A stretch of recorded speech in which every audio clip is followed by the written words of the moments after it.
حضرت عبد المطلب کی پشت میں پہنچا۔ اللہ تعالیٰ نے انہیں 10 بیٹے عطا فرمائے۔ انہوں نے منت مانی تھی، اے اللہ اگر تو مجھے 10 بیٹے دے اور وہ جوان ہوں، تنو مند ہوں، تو میں ایک بیٹا تیرے راستے میں قربان کروں گا۔ جب حضرت عبداللہ جو کہ حضرت عبد المطلب کے چھوٹے فرزند تھے، ان کی عمر 18 سال ہوئی تو حضرت عبد المطلب کو اپنی منت یاد آئی۔ انہوں نے اپنے 10 بیٹوں کو بلایا، کہا بیٹا میں نے کعبہ کے رب سے یہ وعدہ کیا ہے کہ اللہ مجھے اگر 10 بیٹے دے گا تو میں ایک بیٹا اللہ کی راہ میں قربان کروں گا۔ اب تم بتاؤ تمہاری رائے کیا ہے؟ کہانی حرم کی پھر دوبارہ دہرائی جا رہی ہے۔ کہا رائے بتاؤ۔ 10 کے 10 بیٹوں نے گردن خم کر دی۔ کہا ایک بیٹے کو ذبح کرنا ہے۔ کہا جس کو چاہو۔ کہا نہیں میں قرعہ ڈالتا ہوں۔ جب قرعہ ڈالا تو حضرت عبداللہ کے نام قرعہ نکل آیا۔ فرشتے پھر دم بخود تھے، مالک تو نے اس کی پشت میں امانت رکھی ہے اور آج اس کو بھی ذبح کیا جائے گا۔ کائنات پر پھر کوہرام مچنے لگا۔ حضرت عبد المطلب آستینیں چڑھا رہے ہیں، ہاتھ کے اندر چھری ہے۔ یہ خبر پورے مکے میں پھیل گئی، سارے سردار دوڑے آئے۔ کہا عبد المطلب یہ رسم تو نہ ڈالو، اس کا ادا کرنا مشکل ہو جائے گا۔ کہا میں نے کعبے کے رب سے یہ منت مانی تھی اور اللہ نے وہ منت پوری کر دی۔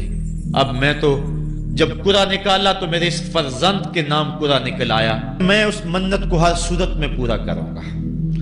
لوگ اکٹھے ہو گئے، منت سماجت کر رہے ہیں، لیکن حضرت سیدنا عبد المطلب ہر صورت میں اپنی اس منت کو پورا کرنے کے لیے مصر ہیں۔ پھر کہا کہ حجاز کی حرافہ اس کے پاس چلتے ہیں اور جا کے اس کے سامنے یہ مسئلہ رکھتے ہیں۔ بعض نے لکھا کہ حجر کی کہنہ کے پاس جاتے ہیں۔ با اختلاف روایات وہ حجاز کی حرافہ کے پاس پہنچے۔ جب اس کا پتہ کیا تو وہ خیبر میں تھی، تو اس کے پاس سارے سردار اکٹھے ہو کے گئے کہ اس طرح ہمارے سردار نے منت مانی تھی تو اب وہ بیٹے کو ذبح کرنے کے لیے تیار ہے، تو تم بتاؤ کس کے بارے میں ہمیں کیا کرنا چاہیے۔ اس نے کہا کل آنا، میرا تابعی آئے گا تو میں اسے پوچھوں گی، جو مجھے کہے گا میں تمہیں بتا دوں گی۔ اگلے دن یہ سردار پھر اس حرافہ کے پاس پہنچے۔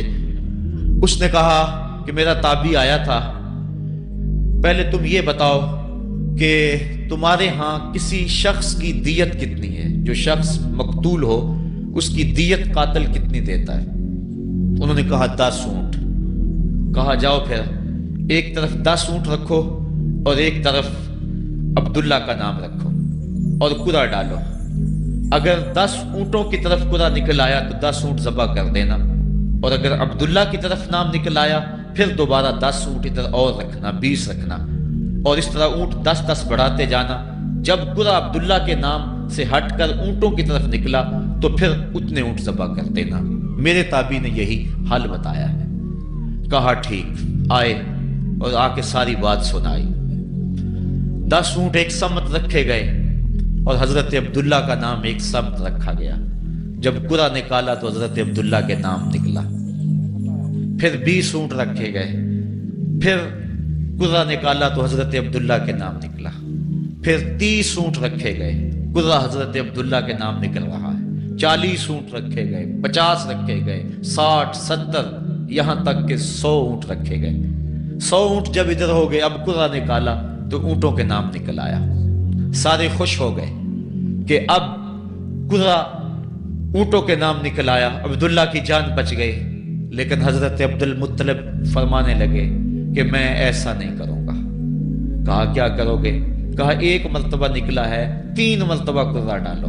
اگر تینوں مرتبہ عبداللہ کے نام کی بجائے اونٹوں کے نام نکلا تو پھر میں سمجھوں گا کہ اللہ کی طرف سے یہی مرضی ہے، ورنہ میں اپنے بیٹے کی گردن پہ چھری رکھ دوں گا۔ اللہ اکبر! مکے کے اندر سردار بھی دعائیں مانگ رہے ہیں۔ اللہ اکبر! ام ایمن بھی دعا مانگ رہی ہے، مکے کے پربت دعائیں مانگ رہے ہیں، کائنات کا ذرہ ذرہ دعائیں مانگ رہے ہیں۔ قرعہ جب ڈالا گیا تو دوسری مرتبہ بھی قرعہ اونٹوں کے نام نکلا۔ اب تیسری مرتبہ جب کرہ ڈالا گیا تو ہر ایک کا دل دھڑک رہا ہے. حضرت عبد المطلب تیار ہیں. کہا اگر تیسری مرتبہ بھی کرہ اونٹوں کے نام نہ نکلا تو میں اپنے بیٹے کی گردن پہ چھری پھیروں گا، چونکہ میں نے کعبے کے رب سے منت مانی ہوئی ہے. جب تیسری مرتبہ کرہ ڈالا گیا تو وہ بھی اونٹوں کے نام نکلا. 100 اونٹ ذبح کر دیے گئے. حضرت عبداللہ جو کہ حضور کی امانت کے امانت دار تھے، ان کی زندگی محفوظ ہوئی. حضور علیہ السلام فرمایا کرتے تھے انا ابن الذبیحین، لوگوں میں 2 ذبیحوں کا بیٹا ہوں. ایک ذبیح اسماعیل علیہ السلام ہے اور ایک ذبیح میرے والد حضرت عبداللہ رضی اللہ تعالیٰ عنہ. جلدی سے حضرت عبداللہ کی شادی کی گئی. حضرت آمنہ سلام اللہ علیہا آپ سے نکاح ہوا. شادی کو ابھی چند ماہ ہی گزرے تھے کہ حضرت عبداللہ رضی اللہ تعالی عنہ شام کی طرف تجارت کی غرض سے گئے. واپس جب مدینہ طیبہ پہنچے تو ان کی طبیعت خراب ہو گئی. تو وہ چند لمحے چند دن وہاں رک گئے. قافلہ بھی رکا لیکن طبیعت سنبھل نہیں رہی تھی. قافلے والے انہیں وہاں چھوڑ آئے اور واپس آ گئے. کچھ دنوں کے بعد خبر پہنچی کہ حضرت عبداللہ رضی اللہ تعالیٰ عنہ کا مدینے میں انتقال ہو گیا ہے. حضور علیہ السلام شکم مادر میں. فرشتوں نے کہا مالک تیرے نبی تو شکم مادر میں یتیم ہو گیا. اے اللہ تیرا نبی تو شکم مادر میں یتیم ہو گیا. آواز آئی آنا حافظہ و آنا ناصرہ و آنا کافلہ. تم کیوں پریشان ہوتے ہو؟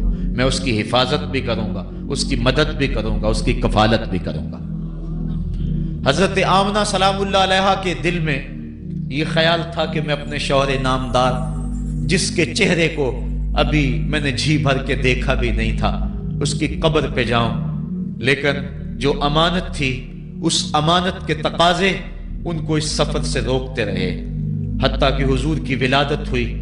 آقا کریم کی عمر جب 6 سال ہوئی تو اب ان کے دل میں یہ جذبے اور یہ احساس اجاگر ہوا اور یہ جذبہ بڑھ گیا کہ میں جاؤں اور اپنے شوہر نامدار کی قبر پہ حاضر ہوں. حضرت آمنہ سلام اللہ علیہا آپ اپنے نونہال فرزند کو لے کر ام ایمن جو کہ حضرت عبداللہ کی کنیز تھیں ان کو لے کر آپ پہنچے. مدینہ المنورہ کچھ عرصہ گزارا. اللہ کے محبوب علیہ السلام کو کسی یہودی نے دیکھا تو اس نے یہ خبر گرم کر دی کہ وہ جو موعود نبی ہے جس کا وعدہ ہماری سابقہ کتابوں میں ہے وہ یہی ہے. لوگ جوق در جوق دیکھنے آنے لگے. تو حضرت آمنہ پریشان ہوئی اور جلدی سے وہ مکے کی طرف عازم سفر ہوئی. ابھی مکے سے 150 کلومیٹر کا فاصلہ باقی تھا کہ ابوا کے مقام پر حضرت آمنہ سلام اللہ علیہا کو سخت بخار ہو گیا اور حضرت آمنہ سمجھی کہ یہ میرا بخار جان لیوا ثابت ہوگا. تو انہوں نے ام ایمن کو بلایا. کہا لگتا ہے کہ یہ بخار میری موت کا باعث بنے گا. میں تمہیں وصیت کرتی ہوں کہ میرے بیٹے کو بحفاظت امیر قریش عبد المطلب تک پہنچا دینا. اور اس کے بعد حضور کو حضرت آمنہ نے بلایا، اپنے سامنے بٹھایا، سر پہ ہاتھ رکھا. حضرت آمنہ حضور سے کچھ باتیں کرنا چاہ رہی تھی. وادی ابوا کے اندر یہ منظر بڑا دل گداز تھا. حضرت آمنہ نے حضور کے سر پہ ہاتھ رکھا اور روتے ہوئے کہا، آنکھیں چھلکنے لگی. کہا بیٹا ہر نئی چیز نے پرانی ہو جانا ہے اور ہر باقی نے فنا ہو جانا ہے. میں بھی جا رہی ہوں وذکر باک و ولد تو تہرا، لیکن سنو میرا ذکر نہیں مٹے گا. میں تیرے جیسا پاکیزہ بیٹا چھوڑ کے جا رہی ہوں. یہ آخری لفظ تھے حضرت آمنہ سلام اللہ علیہا کے. اس کے بعد حضرت آمنہ سلام اللہ علیہا آخری ہچکی لی اور حضور سے ماں بھی جدا ہو گئی. آقا کریم علیہ السلام نے اپنی والدہ کو وہاں دفن کیا ام ایمن کے ساتھ مل کے. جیسے بھی ہو سکا.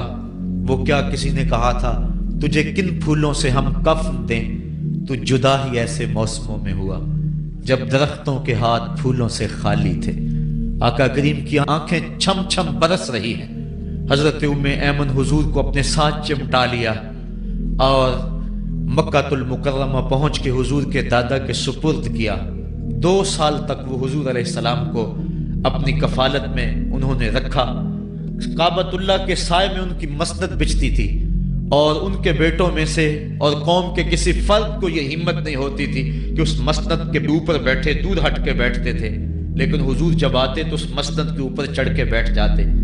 حضور کے چچا اور حضور کے دیگر عزیز و اقارب کہتے کہ بیٹا نہ چڑھو، تو حضرت عبد المطلب کہتے رہنے دو، یہ بڑی شان والا بیٹا ہے۔ ان سے محبت کرتے، ان کو اپنے ساتھ سلاتے۔ 8 سال کی حضور کی عمر ہوئی کہ امیر قریش کا بھی انتقال ہو گیا۔ ابن حشام نے لکھا ہے کہ جب امیر قریش کا انتقال ہوا تو سوگ میں مکے کے بازار بند ہو گئے، پورا شہر جنازے میں امٹ آیا، لیکن 8 سال کا بچہ تھا، بلک بلک کے رو رہا تھا۔ آج وہ سایہ بھی اٹھ گیا۔ پھر چچا کی کفالت میں گئے اور انہوں نے جس انداز سے کفالت کی اور محبتوں کا ثبوت دیا وہ الفتوں کی ایک لمبی داستان ہے۔ 40 سال کی عمر ہوئی تو اللہ تعالیٰ نے حضور علیہ السلام کو نبوت کی ذمہ داریوں کے اعلان اور لوگوں تک پیغام حق کے ابلاغ کا حکم دیا۔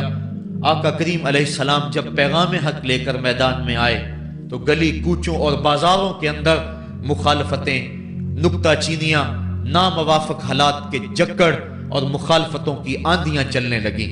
ابھی آپ سن رہے تھے کہ حضرت بلال حبشی کے ساتھ کیا سلوک کیا جاتا رہا، کس انداز کے ساتھ ان کے سینے پہ پتھر رکھ دیا جاتا۔ حضرت خباب بن ارد کے ساتھ کون سا سلوک کیا جاتا رہا، کون کون سے دکھ تھے جو روانہ رکھے گئے۔ حضرت زنیرہ ان کے گلے کے اندر کوڑا ڈال کر کوڑے کی رسی کو تاؤ دیے گئے، یہاں تک کہ ان کی آنکھیں باہر آ گئیں اور آنکھوں کی روشنی جاتی رہی۔ ابو جہل بولا اب بلانا اپنے محمد کو جو تیری آنکھوں کی روشنی کو واپس کرے۔ زنیرہ نے ہاتھ پھیلا لیے اور کہا عرش کے رب، میں ان آنکھوں کا نور کیا میرے بدن کے ٹکڑے ٹکڑے ہو جاتے، کبھی بھی تیرے سے زندگی نہ مانگتی، لیکن اب تیرے نبی کی عزت کا سوال ہے، میری آنکھوں کی روشنی واپس کر دے۔ روایات میں آتا ہے کہ اللہ نے حضرت زنیرہ کی آنکھوں کی روشنی واپس کر دی۔ تکلیفیں آئیں، دکھ آئے۔ مکے کے چوک کے اندر حضرت سمیہ کو نیزہ مار کر ابو جہل نے شہید کیا۔ یہ اسلام کی پہلی شہیدہ تھی جن کا خون مکے کے ریگزار کے اندر گرا۔ حضرت یاسر کو شہید کیا گیا۔ یہ حضرت عمار ابن یاسر کے والد تھے اور سمیہ حضرت عمار ابن یاسر کی والدہ ماجدہ تھی۔ حضرت عمار ابن یاسر کو تختہ ستم پہ رکھا گیا اور انہیں کوڑوں سے ان کی تواضع کی گئی۔ آقا کریم آئے، عمار ابن یاسر دکھوں اور اذیتوں میں سے 2-4 تھے۔ آقا کریم نے سر پہ ہاتھ رکھا اور کہا صبرن آل یاسر، صبرن آل یاسر ان موعدکم الجنہ۔ کہا آل یاسر صبر کرو، آل یاسر صبر کرو، میں تمہیں جنت کا وعدہ دیتا ہوں۔ تکلیفیں آئیں، دکھ سہے۔ اس راستے کے اندر مکے کی گلیوں میں حضور کے ساتھ جو سلوک ہوا کون بھول سکتا ہے۔ کبھی کانٹے بچھ رہے ہیں، کبھی حضور کی راہوں میں گڑھے کھودے جا رہے ہیں، کبھی اوجریاں ڈالی جا رہی ہیں بدن اطہر کے اوپر۔ ابو لہب اپنے گھر کا کوڑا اٹھا کر حضور کی دہلیز پہ ڈال جاتا ہے۔ عقبہ بن ابی معیط حضور کے گلے کے اندر کپڑا ڈال کے اس کو تاؤ دیتا ہے۔ حضور فرماتے ہیں جتنے دکھ اس نے مجھے دیے کسی نے نہیں دیے۔ اذیتوں کی داستانیں رقم ہو رہی ہیں۔ آقا کریم علیہ السلام کے شفیق چچا بھی انتقال کر جاتے ہیں۔ جب گھر آتے تو اپنی زوجہ حضرت خدیجہ الکبریٰ سے دکھڑے کہتے، وہ بھی انتقال کر جاتی ہیں۔ اس سال کا نام عام الحزن رکھا جاتا ہے، دکھوں کا سال، مصیبتوں کا سال۔ آقا کریم بہت دل برداشتہ ہوئے قوم سے، پھر سوچا چل طائف چلتا ہوں اور طائف والوں کو پیغام حق دیتا ہوں، شاید میری آواز پر وہ لبیک کہہ دیں۔ 1 مہینے کا سفر کر کے حضرت زید بن حارثہ کو ساتھ لے کر طائف پہنچے۔ ان کے 3 سردار تھے، عبد یالیل بن عمر، حبیب بن عمر اور مسعود بن عمر۔ ان کے پاس جا کر پیغام حق دیا، کہا تمہاری بھلائی کا سندیشہ لے کر بڑی دور سے چلا ہوں، میری دعوت کو قبول کر لو، دنیا میں بھی کامیابی